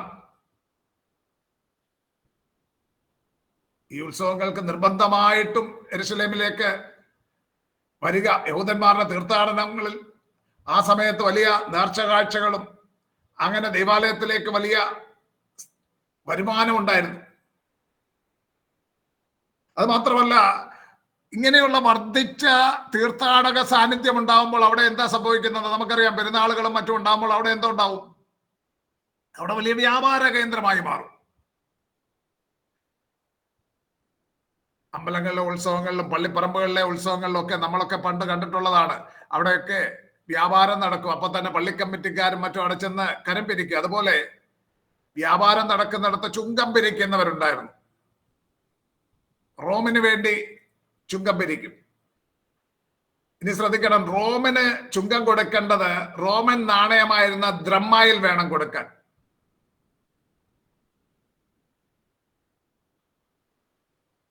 യെരുശലേമിലെ ആലയത്തിൽ യഹൂദന്മാരുടെ നാണയമായ ഷേക്കൽ വേണമായിരുന്നു അർപ്പിക്കാൻ. അപ്പോൾ ഈ ദ്രമ്മായുമായിട്ട് വിദേശത്ത് നിന്ന് വരുന്നവർ, ദൂരെ നിന്നൊക്കെ വരുന്നവർ ഇവിടെ വരുമ്പോൾ മണി എക്സ്ചേഞ്ചേഴ്സ് അഥവാ പൊൻവാണിഭക്കാർ എന്ന് പറഞ്ഞ കുറെ ആൾക്കാർ ഇപ്പോൾ ഉണ്ട്. അങ്ങനെയുള്ളവരുടെ മേശകളൊക്കെയാണ് കർത്താവ് മറിച്ചിട്ട് കളയുന്നത്. അങ്ങനെയുള്ള പൊൻവാണിഭക്കാരുണ്ടായിരുന്നു. ദ്രമ്മായിൽ നിന്ന് ഷേക്കലാക്കുവാനും ഷേക്കൽ തിരിച്ച് ദ്രമ്മായാക്കുവാനും ഒക്കെ അവർ സഹായിച്ചിരുന്നു. കൂടാതെ യാഗമർപ്പിക്കുവാനുള്ള ആടുമാടുകളെ വിൽക്കുന്നവരുണ്ടായിരുന്നു.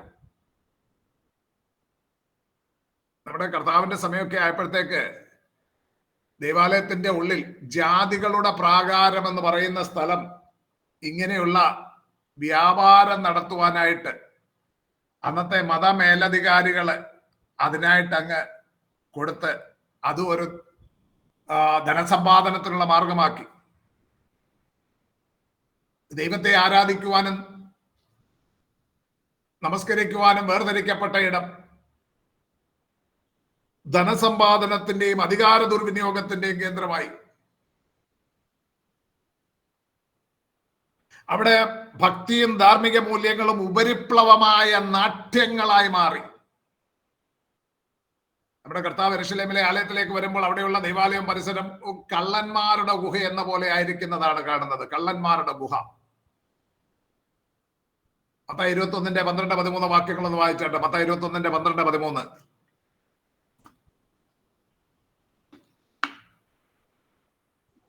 യേശു ദൈവാലയത്തിൽ ചെന്നു ദൈവാലയത്തിൽ വിൽക്കുന്നവരെയും കൊള്ളുന്നവരെയും എല്ലാം പുറത്താക്കി. പൊൻവാണിഭക്കാരുടെ മേശകളെയും പ്രാവുകളെ വിൽക്കുന്നവരുടെ പീഠങ്ങളെയും മറിച്ചു കളഞ്ഞ് അവരോട്, എന്റെ ആലയം പ്രാർത്ഥനാലയം എന്ന് വിളിക്കപ്പെടും എന്ന് എഴുതിയിരിക്കുന്നു, നിങ്ങളോ അതിന് കള്ളന്മാരുടെ ഗുഹയാക്കി തീർക്കുന്നു എന്ന് പറഞ്ഞു. ഒക്കെ ശ്രദ്ധിക്കുക, ഇവിടെ 13-ാം വാക്യത്തിൽ എന്താണ് പറയുന്നത്? 2 പ്രവചന ഭാഗങ്ങൾ അവിടെ ഉദ്ധരിച്ചിരിക്കുന്നത്. കർത്താവ് ദൈവാലയത്തിലേക്ക് വരുമ്പോൾ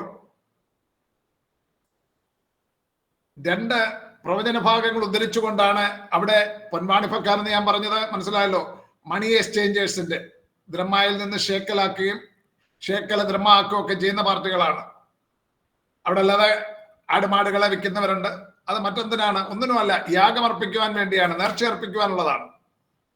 എങ്കിൽ പോലും അവിടെ അല്ല വ്യാപാരം നടത്തേണ്ടത്. കർത്താവ് അത് കണ്ടിട്ട് കോപിച്ച് യെശയ്യാ 56:7 അവിടെ പറയുന്നത്, എന്റെ ആലയം സകല ജാതികൾക്കുമുള്ള പ്രാർത്ഥനാലയം എന്ന് വിളിക്കപ്പെടും. കർത്താവ് അതാണ് ഉദ്ധരിക്കുന്നത്. 56:7 എന്റെ ആലയം സകല ജാതികൾക്കുമുള്ള പ്രാർത്ഥനാലയം എന്ന് വിളിക്കപ്പെടും. ഇങ്ങനെ യെശയ്യാ പ്രവാചകൻ മുഖാന്തരം അരുളി ചെയ്തിട്ടുണ്ടെങ്കിലും അതായിരുന്നില്ല അവിടെ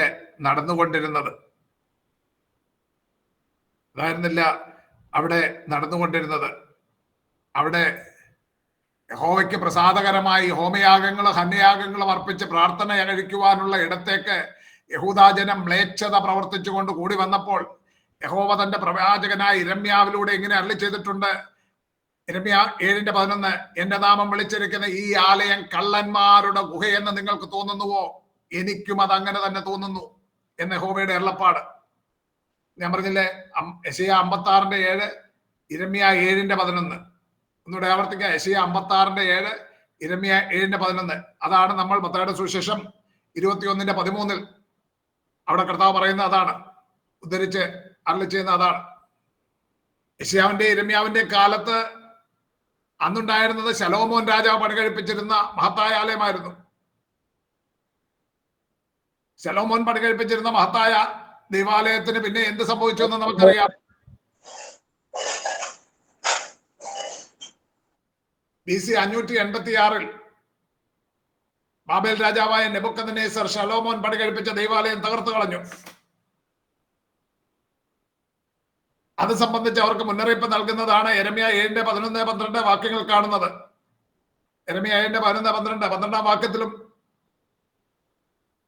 അവിടെ പറയുന്നുണ്ട്, മുൻപ് ശീലോവിലുണ്ടായിരുന്ന ആലയത്തോട് ചെയ്തതുപോലെ യെരൂശലേമിലെ ആലയത്തോട് ഞാൻ ചെയ്യുമെന്ന് യഹോവയുടെ മുന്നറിയിപ്പ് അവർക്ക് ലഭിച്ചിരുന്നതാണ്.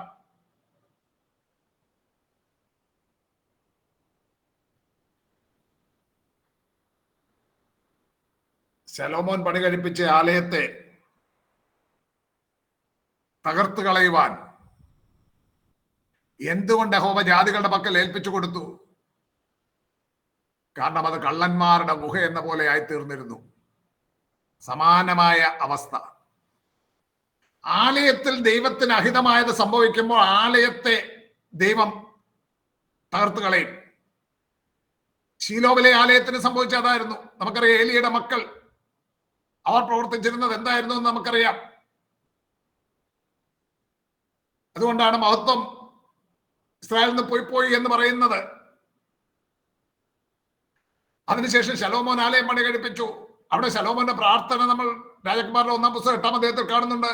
ദൈവത്തിന്റെ തേജസ് അവിടേക്ക് ഇറങ്ങി വന്നു.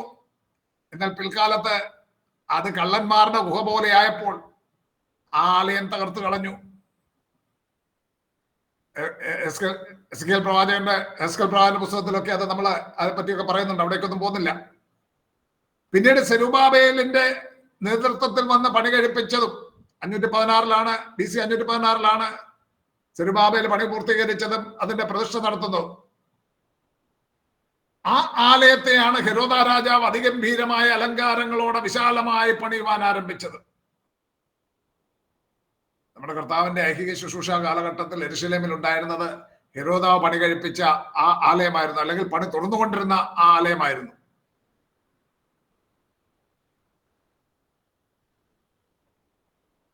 ആലയത്തിന്റെ ഉടയവനായ കർത്താവ് ആലയത്തിലേക്ക് വരുമ്പോൾ മുൻപ് യിരെമ്യാ പ്രവാചകന്റെ കാലത്ത് കണ്ടതുപോലെ സകല ജാതികൾക്കുമുള്ള പ്രാർത്ഥനാലയത്തെ അന്നത്തെ യഹൂദാജനം കള്ളന്മാരുടെ ഗുഹയാക്കി തീർക്കുന്നതാണ് കർത്താവ് കാണുന്നത്. ഹെരോദാവ് പണി കഴിപ്പിച്ച ആലയത്തിന്റെ പൂർത്തീകരണം നടന്ന് അധികം കഴിയുന്നതിന് മുമ്പ് AD 70 ആ ആലയം റോമാക്കാരത് തീ വെച്ച് നശിപ്പിച്ചു. കല്ലിന്മേൽ കല്ല് ശേഷിക്കാതെ, കർത്താവ് അരുളി ചെയ്തതുപോലെ കല്ലിന്മേൽ കല്ല് ശേഷിക്കാതെ അതിനെ ഉഴുതുമറിച്ച് നശിപ്പിച്ചു കളഞ്ഞു. ആ ആലയത്തിന്റെ ശിലകളിൽ ചിലതാണ് മുമ്പേ നമ്മൾക്ക് പുരാവസ്തു ഗവേഷകർ ആർക്കിയോളജിസ്റ്റ് കണ്ടെത്തിയത് ഞാൻ നിങ്ങൾക്ക് സ്ക്രീനിൽ കാണിച്ചത്. വേറെ ആലയം എത്ര മഹത്തായതാണെങ്കിലും, ആലയം എത്ര മഹത്തായി നിർമ്മിച്ചതാണെങ്കിലും ആലയത്തിൽ അശുദ്ധി കണ്ടാൽ ആലയത്തിന്റെ ഉടയവൻ പൊറുക്കില്ല.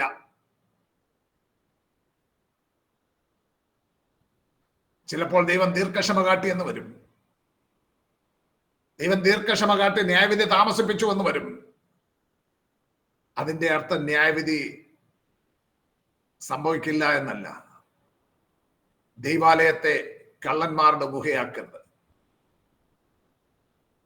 അപ്പോസ്തലനായ പൗലോസ് പറയുന്നുണ്ട്, ദൈവത്തിന്റെ മന്ദിരം നശിപ്പിക്കുന്നവനെ ദൈവം നശിപ്പിക്കും. 1 കൊരിന്ത്യർ 3:17. ദൈവത്തിന്റെ മന്ദിരം, അത് വ്യക്തി എന്ന മന്ദിരമായാലും സഭയെന്ന മന്ദിരമായാലും, ദൈവത്തിന്റെ മന്ദിരം നശിപ്പിക്കുന്നവനെ ദൈവം നശിപ്പിക്കും. ചരിത്രം അത് തെളിയിക്കുന്നു. ദൈവത്തിന്റെ വചനത്തിൽ ദൃഷ്ടാന്തങ്ങളുണ്ട്. അതാണ് ഞാൻ ഇപ്പോൾ ചൂണ്ടിക്കാണിച്ചത്.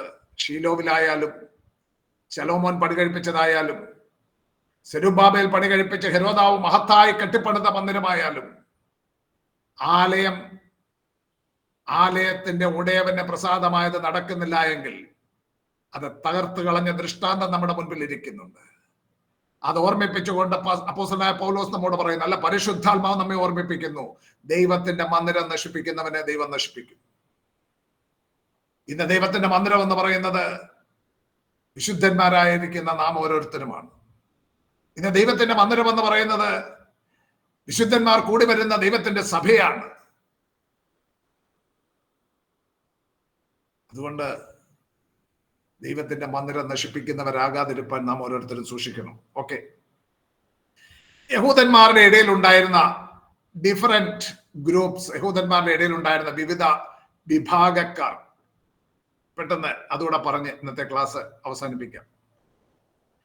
യഹൂദന്മാരുടെ ഇടയിൽ പുരോഹിതന്മാർ, സദൂക്യർ, പരീശന്മാർ, ശാസ്ത്രിമാർ, എസേന്യർ, എരിവുകാർ, ഇങ്ങനെ വിവിധ വിഭാഗങ്ങൾ ഉണ്ടായിരുന്നു.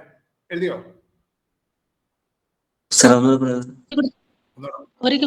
ഓക്കെ, ഓരോന്നോരോന്നായിട്ട് നമുക്ക് നോക്കാം. പുരോഹിതന്മാർ നമുക്കറിയാം. പുരോഹിതന്മാർ എന്ന് പറഞ്ഞൊരു വിഭാഗം നമുക്കറിയാം. ആരോന്യ പാരമ്പര്യം പറയുന്നവരാണ് പുരോഹിതന്മാർ എന്ന് പറയുന്ന ഒരു വിഭാഗം. വിശേഷ വസ്ത്രങ്ങളൊക്കെ ധരിച്ച് ദൈവാലയത്തിൽ ശുശ്രൂഷ ചെയ്യുന്ന പുരോഹിതന്മാരുണ്ടായിരുന്നു.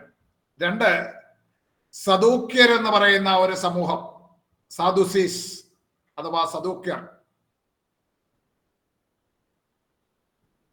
റൈച്ചസ് വൺ അല്ലെങ്കിൽ നീതിമാൻ എന്നർത്ഥം വരുന്ന സാദിഖ്, TZADIK എന്ന് നിങ്ങൾക്ക് വേണമെങ്കിൽ അതിന്റെ ട്രാൻസ്ലിറ്ററേഷൻ ഇങ്ങനെ എഴുതാം, TZADIK, സാദിഖ്. സാദിഖ് എന്ന എബ്രായ പദത്തിന് റൈച്ചസ് വൺ അല്ലെങ്കിൽ നീതിമാൻ എന്ന് അർത്ഥം വരും. അപ്പോൾ സദൂക്യർ എന്നുള്ള ആ നാമം സാദിഖ് അഥവാ നീതിമാൻ എന്നുള്ള ആ വാക്കിൽ നിന്ന് ഉത്ഭവിച്ചതാണെന്ന് ചിലര് അഭിപ്രായപ്പെടുന്നുണ്ട്. അവിടുത്തെ റിലീജിയസ് ലൈറ്റിൽ പെടുന്നതാണ് സാദുസീസ് അഥവാ സദൂക്യർ.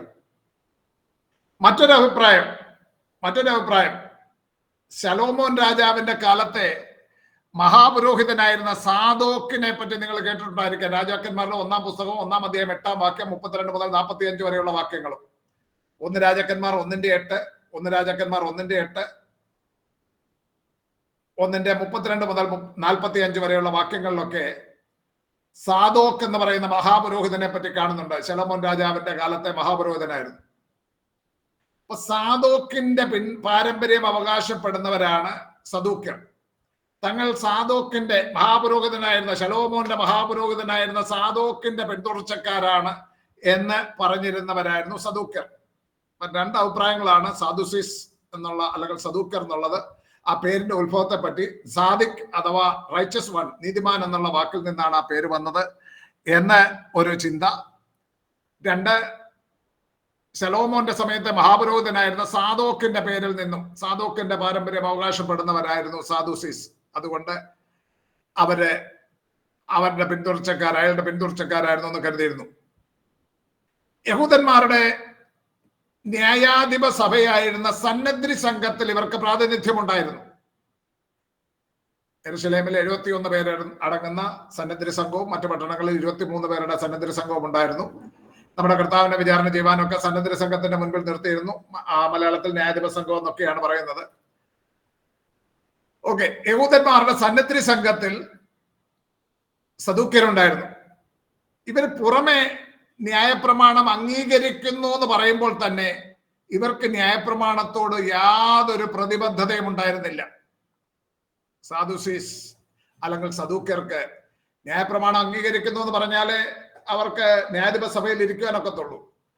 എങ്കിലും അവർക്ക് ന്യായപ്രമാണത്തോട് യാതൊരു പ്രതിബദ്ധതയും ഇല്ലായിരുന്നു. മരണാനന്തര ജീവിതം, മരിച്ചവരുടെ ഉയർപ്പ്, ദൂതന്മാര്, പിശാച്, ഇതിലൊന്നും ഇവർക്ക് വിശ്വാസമുണ്ടായിരുന്നില്ല. ബൈബിളിൽ അത് പറയുന്നുണ്ട്. സദൂക്യർക്ക് മരണാനന്തര ജീവിതത്തെക്കുറിച്ചോ മരിച്ചവരുടെ ഉയർപ്പ്, ദൂതന്മാര്, പിശാച്, ഇതിലൊന്നും ആത്മീക ലോകത്തെക്കുറിച്ചൊന്നും അവർക്ക് യാതൊരു വിശ്വാസമില്ലായിരുന്നു. ഇവർ പ്രധാനമായിട്ടും യവന സംസ്കാരം പിന്തുടർന്നവരായിരുന്നു. യവന സംസ്കാരം, യഹൂദന്മാരെന്ന് പേർ പറയുന്നുവെങ്കിൽ യവന സംസ്കാരം പിന്തുടർന്നവരും ഭരണകാര്യങ്ങളിൽ അവർ റോമൻ അനുഭാവികളായിരുന്നു. സാധാരണ യഹൂദന്മാർ റോമാക്കാരോട് ഒരു അവർഷൻ കീപ്പ് ചെയ്തിരുന്നപ്പോൾ, ഒരു വെറുപ്പ് കീപ്പ് ചെയ്തിരുന്നപ്പോൾ, സദൂക്യര് റോമൻ ഭരണകൂടത്തോട് സഹകരിച്ചു പോകുന്നവരായിരുന്നു. സദൂക്യരെ സംബന്ധിച്ച് ഞാൻ പറഞ്ഞ കാര്യങ്ങൾ നിങ്ങൾ നോട്ട് ചെയ്തിരിക്കുമെന്ന് കരുതുന്നു. അടുത്ത മറ്റൊരു വിഭാഗമാണ് ഹസിദേയർ എന്ന് പറയുന്ന അല്ലെങ്കിൽ ഹസിദിയൻസ് എന്ന് പറയുന്ന ഒരു വിഭാഗം. ബൈബിളിൽ ആ പേര് നമ്മുടെ ബൈബിളിലില്ല. ഹസദേർ എന്നുള്ള ആ വിഭാഗത്തെ പറ്റി ഇവരുടെ അപ്പോക്രിഫയിൽ, കത്തോലിക്കരുടെ അപ്പോക്രിഫയിൽ അവരെ പറ്റി പ്രതിപാദിക്കുന്നുണ്ട്. ഹസദേർ മക്കാബിയൻ യുദ്ധങ്ങളുടെ കാലഘട്ടത്തിൽ, മക്കാബിയരുടെ യുദ്ധം എന്നുള്ളത് ഞാൻ മുൻപ് പറഞ്ഞതാ, ആരെങ്കിലും ഓർക്കുന്നുണ്ടോ? മക്കാബിയൻ റിവോൾട്ട് കഴിഞ്ഞ ക്ലാസ്സിലോ അതിന്റെ മുൻപിലത്തെ ക്ലാസ്സിലോ ഞാൻ പറഞ്ഞതാണ്.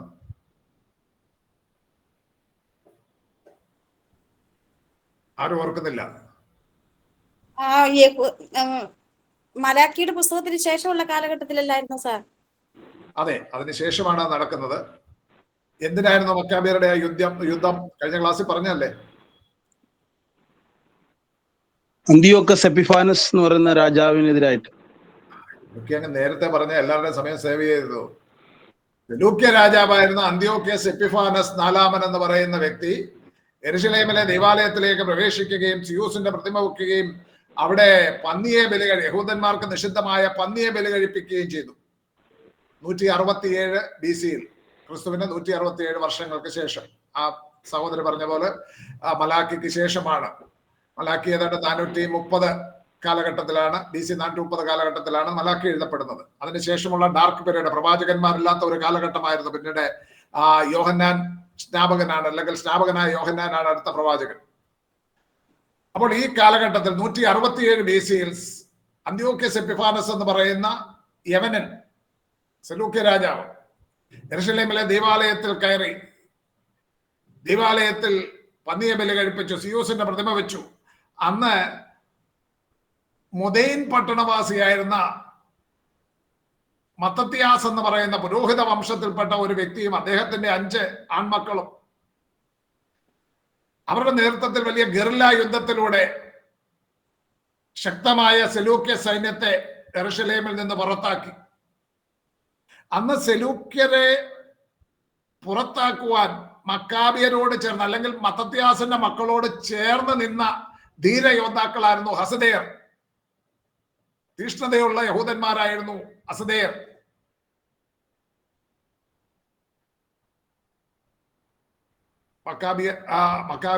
മക്കാബിയറുടെ പുസ്തകം 1-ാം പുസ്തകം 2:42, 7:13, 2 മക്കാബിയർ 14:6 ഈ രേഖകളിൽ ഹസദേർ എന്ന യഹൂദ സമൂഹത്തെ പറ്റി പറയുന്നുണ്ട്. ചരിത്ര പഠനത്തിൽ താല്പര്യമുള്ളവർക്ക് അത് നോക്കുന്നതിൽ കുഴപ്പമില്ല. നമ്മൾ എന്നാൽ അതിനെ വിശുദ്ധ ഗ്രന്ഥങ്ങളായിട്ട് മക്കാബിയറുടെ പുസ്തകം സ്വീകരിച്ചിട്ടില്ല. നിങ്ങൾ പഠനത്തിനായിട്ട് ഒരു POC ബൈബിൾ മേടിച്ചു വെക്കുന്നെങ്കിൽ കുഴപ്പമില്ല, വലിയ വിലയൊന്നുമില്ല.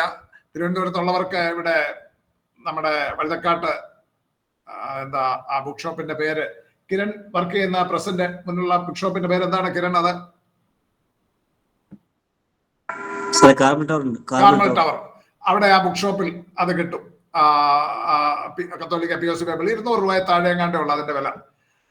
അതിനകത്ത് മക്കാബിയറുടെ പുസ്തകങ്ങളൊക്കെ കാണും. പക്ഷെ ദൈവവചനത്തിന് വിരുദ്ധമായിട്ടുള്ള പല കാര്യങ്ങളും ഉപദേശപരമായ തെറ്റുകൾ ഉള്ളത് കൊണ്ട് നമ്മൾ അപ്പോക്രിഫ പുസ്തകങ്ങളെ സ്വീകരിച്ചിട്ടില്ല. ചരിത്ര പഠനത്തിനായിട്ട് ചില കാര്യങ്ങൾ നോക്കാൻ ഉപയോഗിക്കാവുന്നതാണ്. മക്കാബിയറുടെ 1-ാം പുസ്തകം 2:42, 7:13, മക്കാബിയറുടെ 2-ാം പുസ്തകം 14:6 ഒക്കെ ഈ ഹസദേരെ പറ്റി പറയുന്നുണ്ട്. അപ്പൊ ഹസദേർ എന്ന് പറയുന്നത് മത്തത്യാസിന്റെ മക്കളോട് ചേർന്ന് വിജാതീയരായ സെലൂക്യർക്കെതിരെ യുദ്ധം ചെയ്യുന്ന ധീര യോദ്ധാക്കളായിരുന്നു. തീഷ്ണതയുള്ള യഹൂദന്മാരായിരുന്നു. ഹസദേയരുടെ പിൻഗാമികളാണ് പിൽക്കാലത്ത് പരീശന്മാരെന്നും എസ്സേന്യരെന്നും 2 വിഭാഗങ്ങളായി പിരിഞ്ഞത്. പരീശന്മാരെ പറ്റി നമ്മുടെ ബൈബിളിൽ പറയുന്നുണ്ട്. എസ്സേന്യരുടെ സമൂഹത്തിൽപ്പെട്ടവനായിരുന്നു സ്നാപകനായ യോഹന്നാൻ എന്ന് കരുതപ്പെടുന്നു. എസ്സേന്യർ എന്നുള്ള പ്രത്യേകിച്ച് എടുത്ത് നമ്മുടെ ബൈബിളിൽ പറയുന്നില്ല. എന്നാൽ എസ്സേന്യ സമൂഹത്തിന്റെ തിരുവെഴുത്തുകളുടെ കളക്ഷനാണ് കുമ്രാൻ സ്ക്രോൾസ് എന്ന് പറഞ്ഞ് നമുക്ക് ലഭിച്ചിട്ടുള്ളത്. അത് പിന്നീട് നമ്മൾ പഠിക്കും. ഓക്കെ, അപ്പൊ പരീശന്മാരെന്നും എസ്സേന്യരെന്നുമുള്ള 2 വിഭാഗങ്ങൾ ഈ ഹസദേരിൽ നിന്ന് പിരിഞ്ഞു പോയതാണ്. പരീശന്മാർ അഥവാ ഫാരിസീസ്. അടുത്തത്, പരീശന്മാരെന്ന വാക്കിന്റെ അർത്ഥം എന്താണ്? ആർക്കെങ്കിലും അറിയാം പരീശൻ എന്നുള്ള വാക്കിന്റെ അർത്ഥം? വേർതിരിക്കപ്പെട്ട. കറക്റ്റ്. ആരാണത് പറയുന്നത്? എനിക്ക് കാണാൻ വയ്യ. കറക്റ്റാണ് പറഞ്ഞത്. വേർപെട്ടവനെന്നും വിശിഷ്ടനായവനെന്നും ഒക്കെയാണ് അർത്ഥം. വേർപെട്ടവനെന്നും വിശിഷ്ടനായവനെന്നൊക്കെയാണ് പരീശൻ എന്നുള്ള വാക്കിന്റെ അർത്ഥം.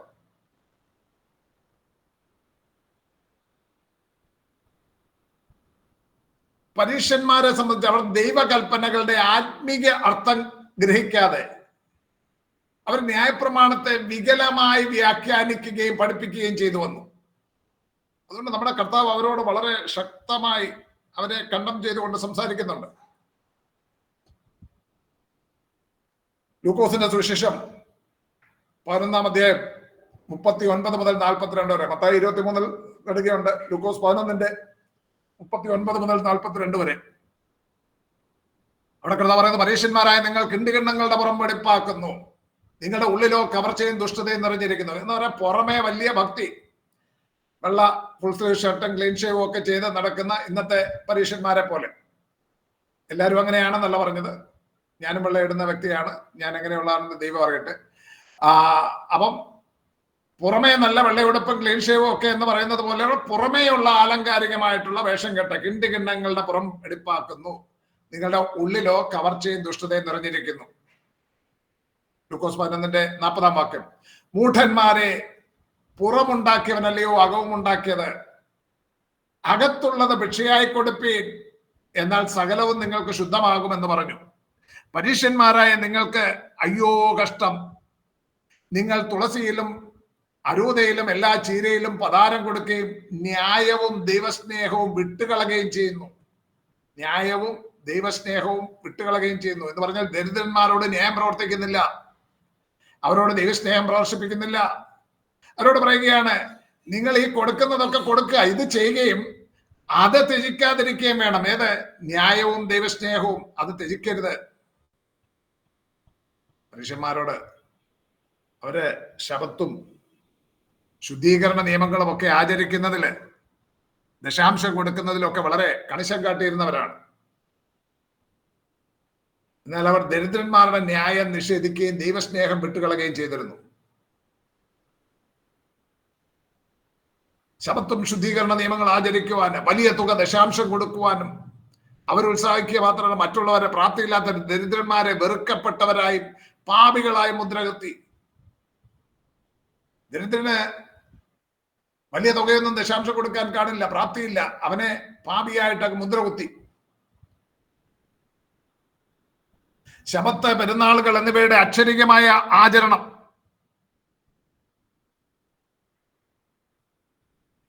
അതിലൂടെ ദൈവരാജ്യം സ്ഥാപിതമാകുമെന്ന് അവർ കരുതി. ശബത്ത് ആചരിക്കുക, പെരുന്നാൾ ആചരിക്കുക, ദശാംശം കൊടുക്കുക, യാഗങ്ങൾ അർപ്പിക്കുക, ഇങ്ങനെ ദൈവരാജ്യം അക്ഷരികമായ ആചരണങ്ങൾ വഴി ദൈവരാജ്യം സ്ഥാപിതമാകുമെന്ന് അവർ കരുതി. ഗലാത്യർക്ക് എഴുതിയ ലേഖനം 4-ാം അധ്യായം 10-ാം വാക്യത്തിൽ അവിടെ പറയുന്നത് പോലെ ദിവസങ്ങളും മാസങ്ങളും കാലങ്ങളും ആണ്ടുകളും പ്രമാണിക്കുന്നതിലൂടെ ദൈവത്തെ പ്രസാദിപ്പിച്ച് രക്ഷ പ്രാപിക്കാമെന്ന് അവർ ചിന്തിച്ചു.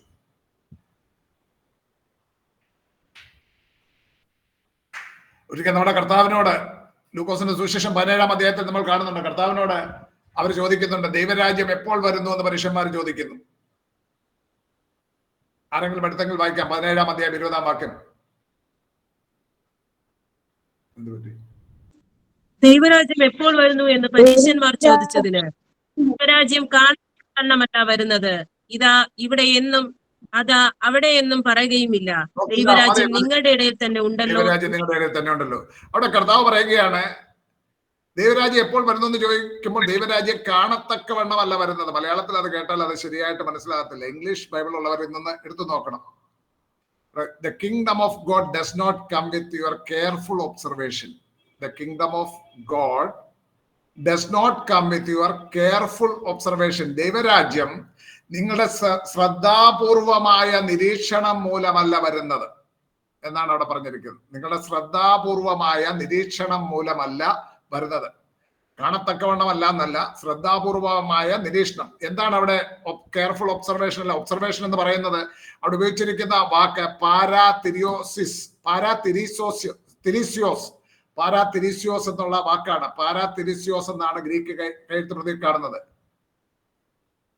അതെന്ന് പറയുന്നത് കെയർഫുൾ ഒബ്സർവേഷൻ, ശ്രദ്ധാപൂർവമായ നിരീക്ഷണം എന്ന് പറഞ്ഞാൽ ന്യായപ്രമാണം വളരെ ശ്രദ്ധയോടെ അനുഷ്ഠിച്ച് വരുന്നത് കൊണ്ട് ദൈവരാജ്യം സ്ഥാപിതമാക്കാമെന്ന് നിങ്ങൾ മോഹിക്കുന്നുവെങ്കിൽ അങ്ങനെയല്ല വരുന്നത്. ന്യായപ്രമാണത്തിന്റെ കെയർഫുൾ ഒബ്സർവേഷൻ അതിലൂടെ ദൈവരാജ്യം സ്ഥാപിതമാക്കാമെന്ന് മോഹിച്ചിരുന്ന പരീക്ഷന്മാരോട് കർത്താവ് പറയുകയാണ്, ദൈവരാജ്യം നിങ്ങളുടെ കെയർഫുൾ ഒബ്സർവേഷൻ, അതായത് ശ്രദ്ധാപൂർവമായ നിരീക്ഷണം മൂലമല്ല വരുന്നത്. നിങ്ങളെ ശബത്തും പെരുന്നാളും ദശാംശം കൊടുക്കല് എന്നിവയുടെ ശ്രദ്ധാപൂർവമായ ആചരണങ്ങൾ വഴിയോ ദിവസങ്ങളും മാസങ്ങളും കാലങ്ങളും ആണ്ടുകളും പ്രമാണിക്കുന്നതിലൂടെയോ അല്ല ദൈവരാജ്യം വരുന്നതെന്ന് കർത്താവ് പറയുകയാണ്. മർക്കോസ് 7:7 പറയുന്നുണ്ട്, പരീക്ഷന്മാരെ സംബന്ധിച്ച് മനുഷ്യകൽപ്പനകളായ ഉപദേശങ്ങളെ അവർ ഉപദേശിക്കുന്നത് കൊണ്ട് തന്നെ വ്യർത്ഥമായി ഭജിക്കുന്നു. മനുഷ്യകൽപ്പനകളായ ഉപദേശങ്ങൾ എന്ന് പറഞ്ഞാൽ ന്യായപ്രമാണം ദൈവത്തിന്റെ ന്യായപ്രമാണമാണ്. എന്നാൽ സാക്ഷാൽ ന്യായപ്രമാണത്തെ അല്ല അവർ പഠിപ്പിച്ചത്. ന്യായപ്രമാണത്തിന് വികലമായ മാനുഷിക വ്യാഖ്യാനങ്ങൾ നൽകി അവർ മനുഷ്യകൽപ്പനകളായ ഉപദേശങ്ങൾ ഉപദേശിച്ചു വന്നിരുന്നു. തങ്ങളുടെ പാരമ്പര്യങ്ങൾ പിന്തുടരുന്നതിൽ പരീക്ഷന്മാർക്ക് വലിയ ശുഷ്കാന്തിയായിരുന്നു. ഇനി സദൂക്യരെ പോലെയല്ല, ഇവർ മരിച്ചവരുടെ പുനരുദ്ധാനം, ദൂതന്മാർ എന്നിവയിലൊക്കെ വിശ്വസിച്ചിരുന്നു. ആത്മീക കാര്യങ്ങളിൽ ഇവർക്ക് വിശ്വാസമുണ്ടായിരുന്നു. സദൂക്യർക്ക് അതില്ലായിരുന്നു. തങ്ങൾ നീതിമാന്മാരെന്നുറച്ച് മറ്റുള്ളവരെ ധിക്കരിക്കുന്നവരും സ്വയം പ്രശംസിക്കുന്നവരുമായിരുന്നു പരീക്ഷന്മാർ. ഞാൻ അവതിന്റെ ഭാഗം നിങ്ങളുടെ ശ്രദ്ധയിലേക്ക് പെടുത്താൻ നിങ്ങൾ വായിച്ചാൽ മതി. ലൂക്കോസ് 18:9 മുതൽ 14 വരെയുള്ള വാക്യങ്ങളിൽ ഒരു പരീക്ഷനും ചുങ്കക്കാരനോട് പ്രാർത്ഥിക്കുമ്പോൾ അവിടെ പരീക്ഷൻ നിന്നുകൊണ്ട് തന്നെ പുകഴ്ത്തുന്നതും ആ ചുങ്കക്കാരനെ നിന്ദിക്കുന്നതും നമുക്ക് കാണുവാൻ സാധിക്കും. അപ്പോൾ പരീക്ഷന്റെ പ്രാർത്ഥന, തന്റെ നീതിപ്രവർത്തികളിൽ ഉള്ള പ്രശംസ, അതൊന്നും ദൈവത്തിന് സ്വീകാര്യമായിരുന്നില്ല, പ്രസാദമായിരുന്നില്ല. അതുകൊണ്ടാണ് അനുദപിക്കുന്ന ചുങ്കക്കാരന്റെ പ്രാർത്ഥന കേൾക്കുമ്പോൾ തന്നെ ന്യായപ്രമാണത്തിന്റെ കർമാചാരങ്ങൾ കൃത്യമായി അനുഷ്ഠിച്ചു വന്ന പരീക്ഷന്റെ പ്രാർത്ഥന ദൈവം കേൾക്കാതെ പോയത്. അവൻ നീതീകരിക്കപ്പെട്ടില്ല എന്ന് ലൂക്കോസിന്റെ സുവിശേഷം 18 നമ്മൾ കാണുന്നുണ്ട്. സദൂക്യരെ പോലെ തന്നെ പരീക്ഷന്മാർക്കും സന്നദ്ധി സംഘത്തിൽ പ്രാതിനിധ്യം ഉണ്ടായിരുന്നു. സന്നദ്ധി സംഘം എന്ന് പറയുന്ന ന്യായാധിപ സഭ, അതിൽ പ്രാതിനിധ്യം ഉണ്ടായിരുന്നു. ഇനി മറ്റൊരു സമൂഹമാണ്, അസദേരിൽ നിന്ന് തന്നെ ഉത്ഭവിച്ചതാണ് യെസേന്യർ എന്ന് പറയുന്ന ഒരു സമൂഹം.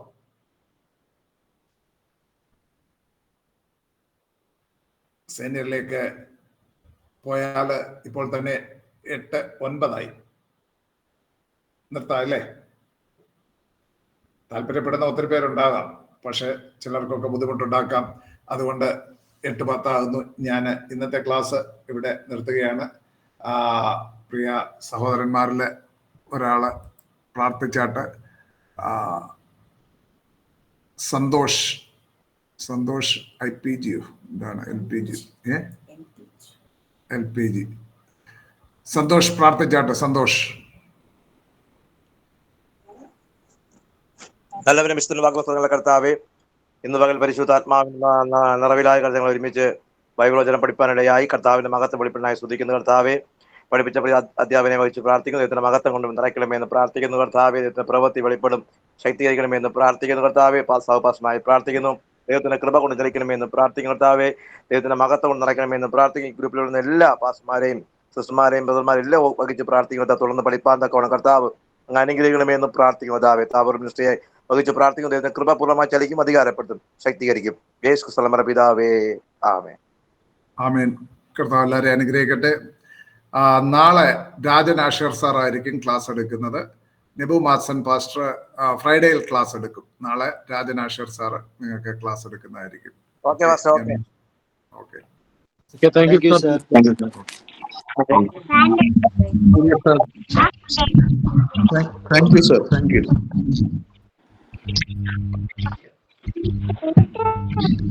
Thank you, sir. God bless you. Good night. Okay, God bless you too.